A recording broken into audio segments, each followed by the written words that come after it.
Ndugu yangu mzee, shida nini? Wewe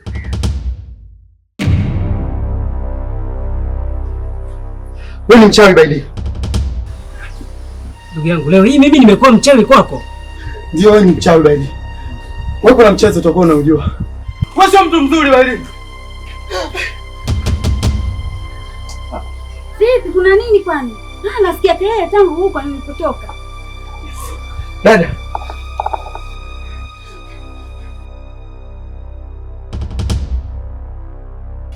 Itakuwa kuna michezo mnanichezea nyinyi. Hebu kelele huko. Mbona jana sikupo kwa sherehe yako wewe? Alafu kanipigia simu unaniona kwamba mimi leo hii nimekuwa mimi mchawi. Nimekuwa geuka jini mimi. Haya, mimi leo nimekuwa jini. Wewe mimi nadhani utakuwa unavuta bange au unakunywa pombe. Kale ndani kwa mbele.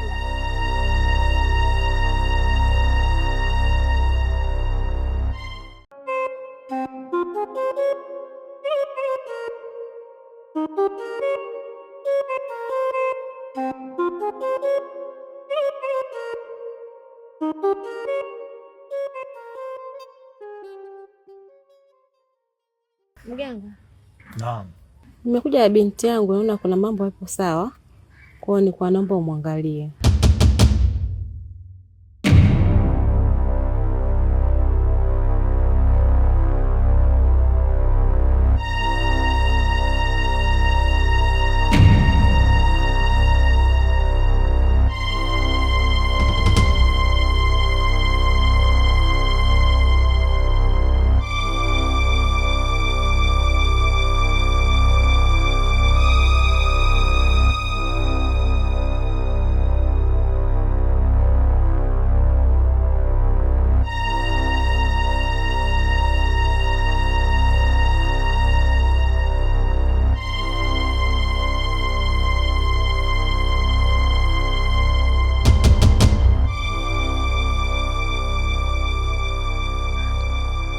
Mama, nisikilize kwa makini.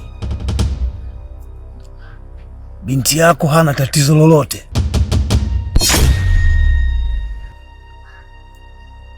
Tatizo lake kubwa linasababishwa na mchumba wake. Huyo mchumba wake amependwa kimapenzi na jini ambaye anaitwa Rose. Na huyo Rose amekuja kwa ajili ya kulipa kisasi.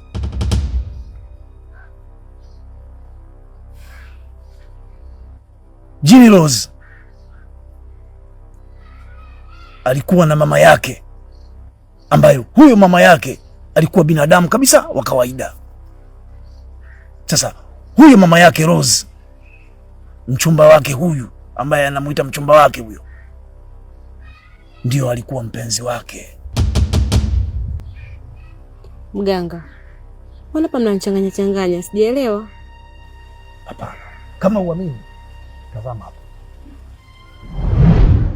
Rose mwanangu, nimekuleta duniani kwa makusudio maalum, kwa ajili ya kulipiza kisasi kwa baba yako. Baba yako alinitesa sana, alinifanyia mambo ya kikatili mpaka ikapelekea mimi kufariki.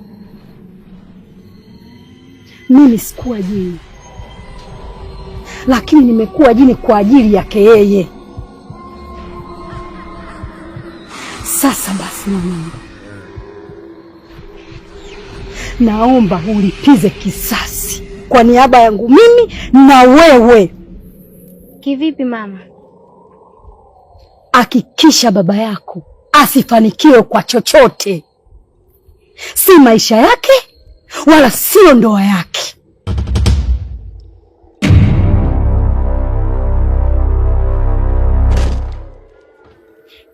Sasa mimi nitamjuaje baba yangu? Unamuona huyu? Huyu ndio baba yako, anaitwa Mchele. Huyu ndo kila kitu, chanzo ndo huyu. Na nilichokuambia naomba ukifanikishe. Sasa mimi nitaweza vipi wakati mimi ni mjinga? Kwa hilo usijali. Unamwona huyu anaitwa Rukia, ni shangazi yako. Utachukua umbile la huyu, utaenda kuifanya kazi yako. Umenielewa? Ndio mama. Nafanyaje? Kama mtu nimempangia kipindi chote hicho anakuja kufanya hivi. Kipindi nimesoma chuo mpaka namaliza, namvumilia tu. Odo binti yangu, ndio maana tumekuja hapa mwisho wa matatizo. Kwa kaendelea kulia hivi tupate jibu, sawa? Kwa hiyo mganga, unatusaidiaje hapa? Msaada wangu pekee kwenu ni kuwaambia mnatakiwa mwende bahari ya 7. Huko mtakutana na jini Mariam. Huyo ndio atakayekuwa msaada kwenu, sio mimi. Bahari ya 7 tena? Haya, sisi kwa bahari ya 7 tunafika vipi? Sasa kama mnashindwa kwenda bahari ya 7, basi inatakiwa mfanyavyo. Mlete mbuzi 7 hapa. Basi sawa, ngoja sisi tukajitafute kisha tutarudi tena. Sawa, karibuni. Odo. Twende afu tutarudi tena.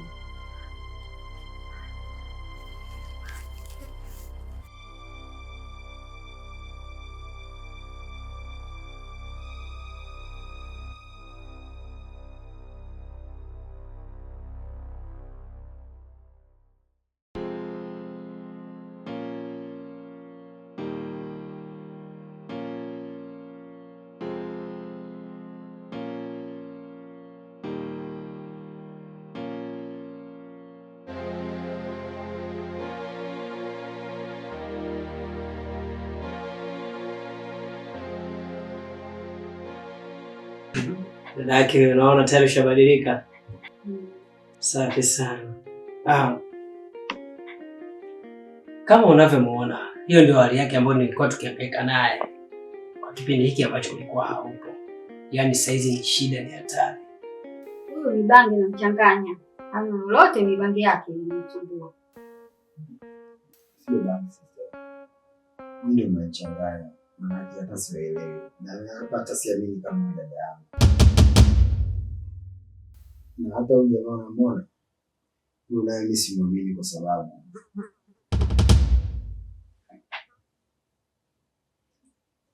ndio hivyo. Na pia hata kwa upande wako huyu mwenyewe shuhuda ilikuwa hivi.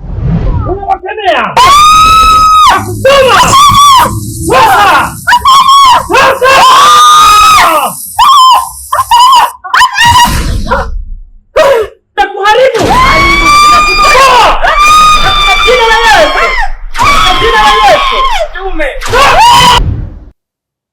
kwa hivyo ndio ilivyokuwa.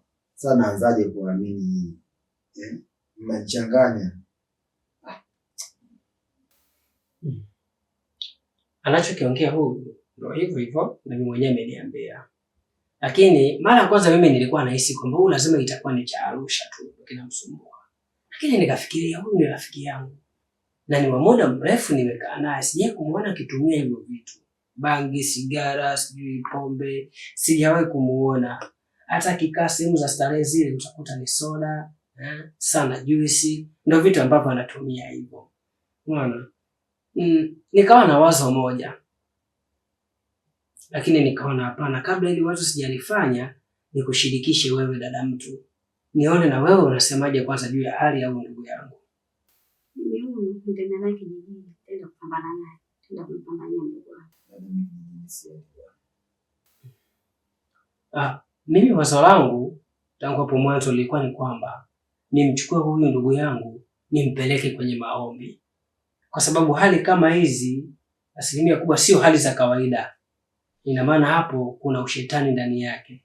Kuna mambo ya kishirikina hapo. Kwa bila maombi sidhani kama anaweza akakaa vizuri. Unaona? Ukiangalia hata huyu mwenzie mchumba wake Witi, naye kule kwa hali ilikuwa sio nzuri.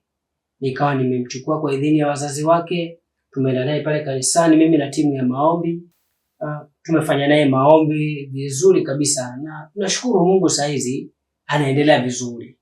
Kwa hiyo nikawa naona hata huyu ndugu yangu na yeye tukienda kufanya maombi hali itarudi kama ya mwanzo. Afu wewe usinitibu, usinichanganye. Wewe kigeugeu, mara witi wewe. Mara leo kwa upande wa mdogo wangu, mbona sikuelewa unanichanganya wewe? Wewe, naomba utoke. Naomba utoke. Sawa. Mimi ninatoka. Lakini naombeni mnisaidie kitu kimoja. Huyu mimi ni ndugu yangu. Kwa hiyo hali yoyote, changamoto yoyote itakayotokea, naomba msiache kunitaarifu. Nenda bwana.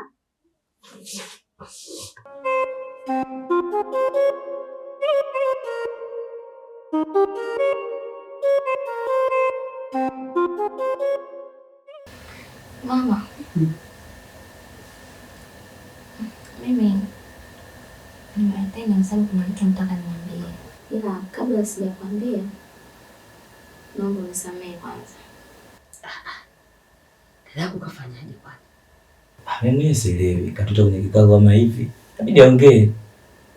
Sasa mwanangu, kuumwa ni kuomba msamaha. Ulitaka umwe. Si jambo la kawaida. Mimi nitamchuma, imetokea ni bahati mbaya tu. Nimekupeleka kwa mchungaji, amemaliza, umekaa sawa mwanangu. Ni jambo la kumshukuru Mungu. Sasa msamaha mimi tena wanini mama yangu? Hapana, nakwambia ila nataka tu uniambie kama unisamehe. Nimekusamehe mama. Mimi mama mdogo nilipeleka kwa mganga.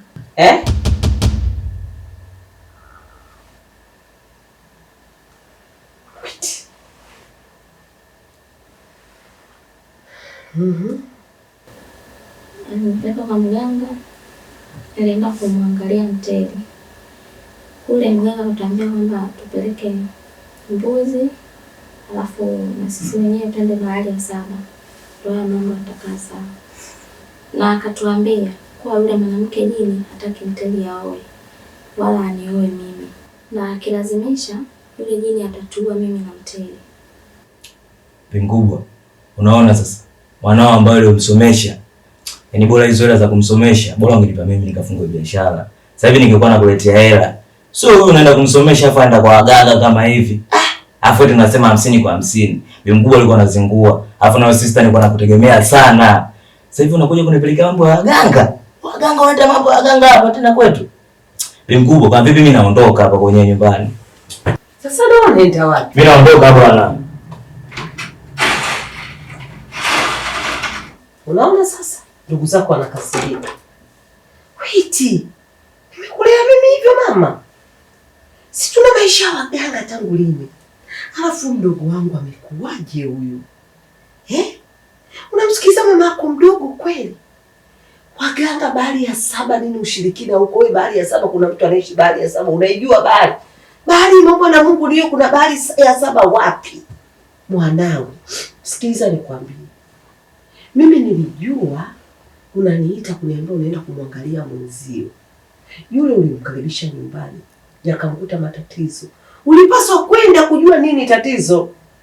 Sio kukaa unaenda kwa waganga kwa nini wa nini hawe nani jini amuoe wapi? Alichumbia lini? Sikuwa nasoma yule.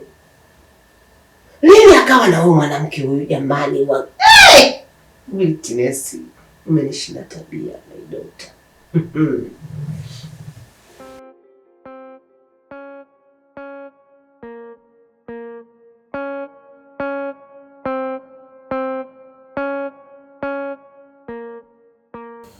Ndugu yangu, kama unavyoona hapa nimekuja na shida. Mashida kede. Yaani ukiniona mimi tu hapo, unajua basi na matatizo ndugu yangu. Leo nimekuja na ndugu yangu pembeni hapa. Ana shida kibao, yani ana matatizo majanga kila siku. Kwa ndugu yangu Cheusi, nachokuomba, yani fanya huyu kama mimi, yani livalie njuga kama shida kwangu mimi. Yani naomba unisaidie, tusaidie mimi na ndugu yangu. Najua kabisa hakuna jambo linalokushindwa. Wewe ndio Cheusi, dume la wanga, dume la wachawi, mwamba kulikweli. Sasa fanya kama unavyonifanyiaga mimi zile dawa. Muona nikienda kwenye rusha roho, naitwa huku. Ukija pale kazini kwangu wateja najaa kibao. Kosa nataka na Mungu wangu umsaidie. Naamini hamna kitu ambacho utakachokushindwa udugu. Wewe yani wewe kila kitu wewe unakijua. Huyu ndugu yangu matatizo yake yani wanamnoga. Yani anapoenda kwa siku moja anaenda kupisha pete. Kwenye familia fulani hivi. Wanga kweli. Sasa itakadi kumuua huyu. Kwa nataka kumtoa kwenye matatizo Cheusi. Msaidie ndugu yangu. Yaani ukimsaidia huyu ndio umenisaidia mimi Cheusi. Fanya mambo yako Cheusi.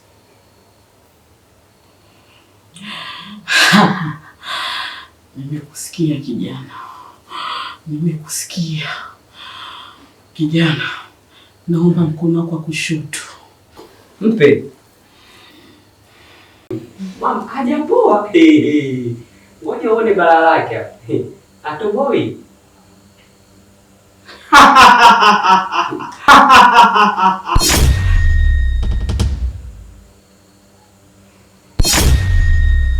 Kijana, una matatizo makubwa sana.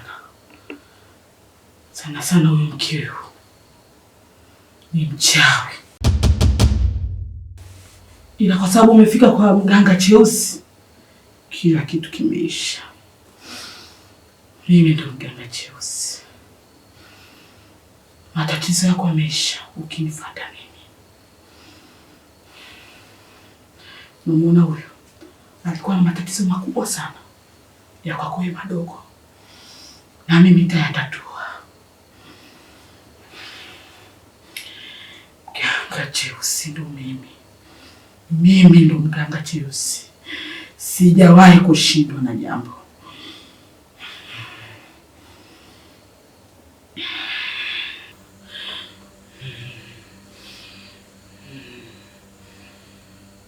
Yana, shika kikibuyu. Pokea. Uliza Maraisi. Huku unaita jina lake huyo binti.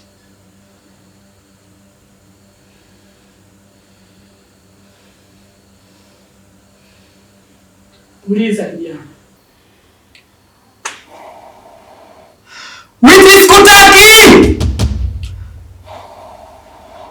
Witi sikutaki! Witi sikutaki!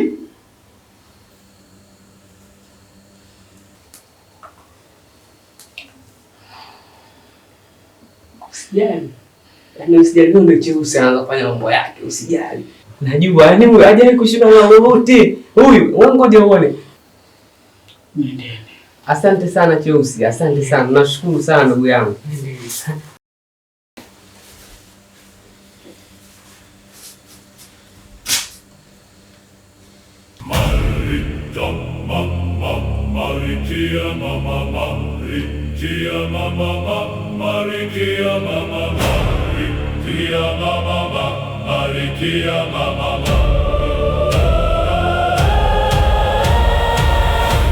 Sasa nakupa onyo, wakirudi tena hapa hakuna kuwasaidia, na ukiwasaidia na kuua. Yule mwanaume ni wangu mimi na sio wa kwako.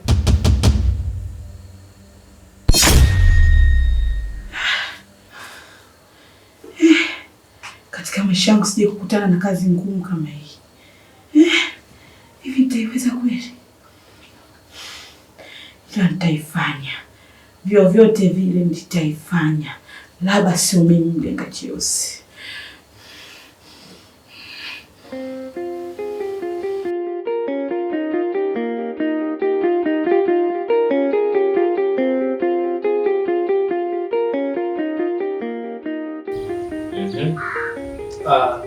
Daktari, huyu ni mgonjwa wetu sisi.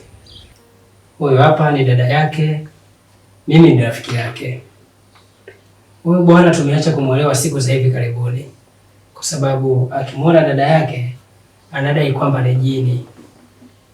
Yaani anachanganyikiwa kabisa. Sio yeye tu, pia akiniona mimi ndio kabisa. Hata imani ya kwamba mimi ni rafiki yake ameshaitoa. Anaona kabisa mimi ni muuaji ambaye anataka kumuua yeye. Sasa hiko kitu kimetuchanganya mpaka tukawa tunahisi kwamba huenda anavuta bangi huyu bwana. Na kama sio bangi, basi ni malaria. Na kwa kuwa hatukuwa na pesa ya kwenda Mirembe, tukaona tumlete kwenye vipimo. Ndio hivyo daktari. Okay, sawa. Umesema ni ndugu yenu? Ndio. Okay, sawa. Baba, jina lako? Naitwa Mteli Mteolilo. Kabila?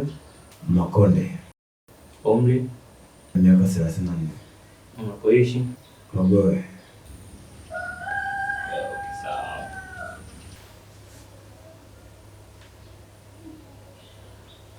Sasa inabidi tuende ndani kwa ajili ya vipimo zaidi. Okay, sawa.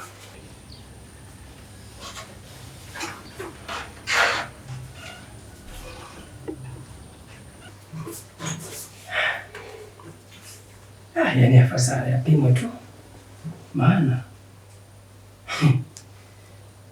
tunakokuwa tunaelekea huyu bwana amechanganyikiwa huyu. Tena yani huyu kama ana malaria basi atakuwa na kutabana. Yaani akiamua nakwambia. Sasa hapo tusiweke imani kwenye bani moja kwa moja. Kwa sababu tayari tuko kwenye vipimo. Tusubiri vipimo vya daktari. Huenda ni malaria, sio malaria na nyingi kipanda. Inakuchanganya unachanganyikiwa.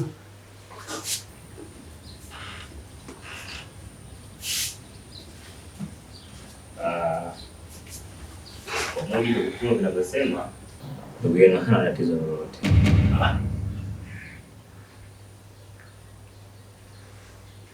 Daktari, inawezekanaje? Mimi nimemaliza, kwa unaweza mkaenda. Nilikwambieni mimi siumi chochote kile. Tuondokeni tu. Huyu daktari anachanganya sasa ile kabisa. Huyu kama ana malaria basi atakuwa anavuta bangi. Yaani akiamua Mimi siumi chochote kile. Mimi nalazimisha unaumwa. Sasa mbona daktari hapa amesema siumi chochote? Hebu tuondokeni bwana.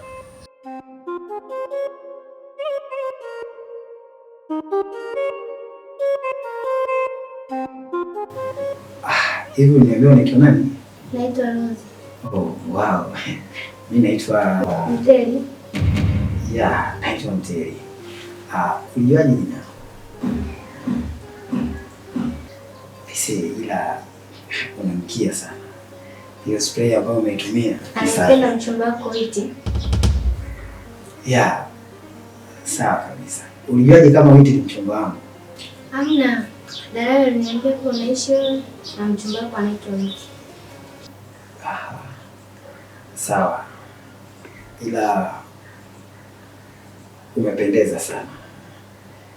Yaani kuna wakati nikikuonaga na kufananisha na Witi, yani kiukweli na enjoy sana nikikuona. Wazi. Mama.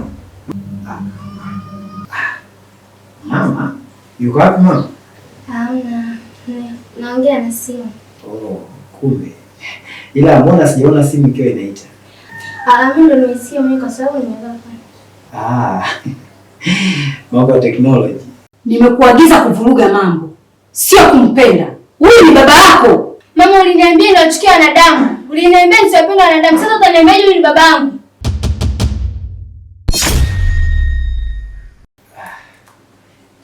Mimi sio baba yako. Mimi ni Mteli. Itakuwa una mazungumzo muhimu sana. Ngoja nikuache. Ila unaitaka namba yangu?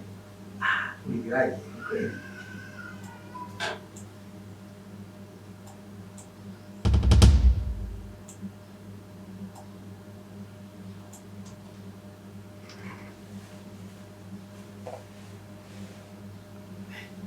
Asante.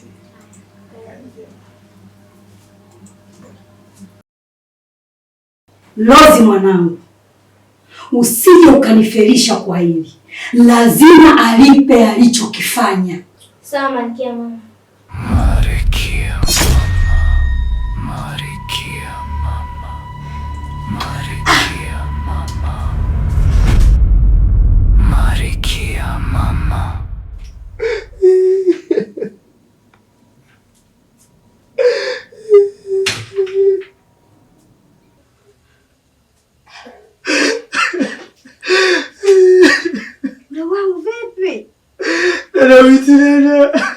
Wita amefanya nini? Wita anataka kukua.